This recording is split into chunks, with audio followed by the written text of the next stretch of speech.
Mali, voici le nouvelle frappe de l'armée malienne qui est à la une sur les intrus qui ne cessent de mettre le pays en mal depuis un bon bout de temps.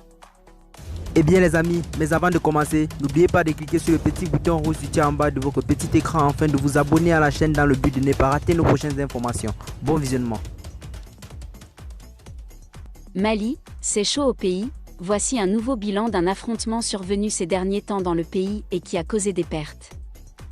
Un membre d'un convoi de la mission multidimensionnelle intégrée des Nations Unies pour la stabilisation du Mali, MINUSMA, a été tué, mercredi, dans l'attaque d'un convoi de la mission onusienne dans le nord du Mali.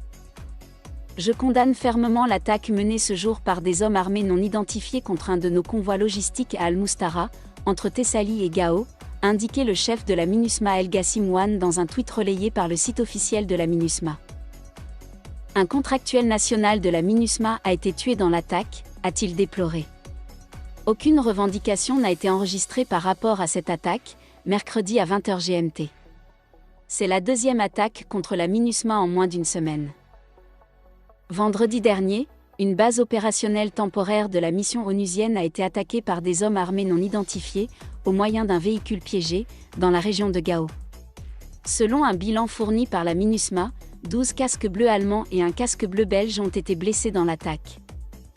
La mission multidimensionnelle intégrée de l'ONU pour la stabilisation du Mali a été créée par la résolution 2100 du Conseil de sécurité du 25 avril 2013, pour appuyer le processus politique dans ce pays et effectuer un certain nombre de tâches d'ordre sécuritaire.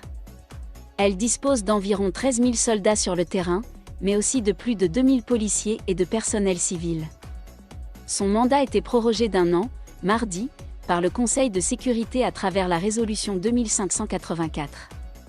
Le Conseil a motivé sa décision de proroger le mandat de la MINUSMA par la détérioration constante de la situation politique, des conditions de sécurité et de la situation humanitaire au Mali, en raison notamment de la persistance de nombreuses attaques perpétrées par des groupes terroristes, ainsi que par l'impérieuse nécessité de respecter la période de transition de 18 mois qui a été décidée lors de la réunion des chefs d'État de la CEDEAO le 15 septembre 2020.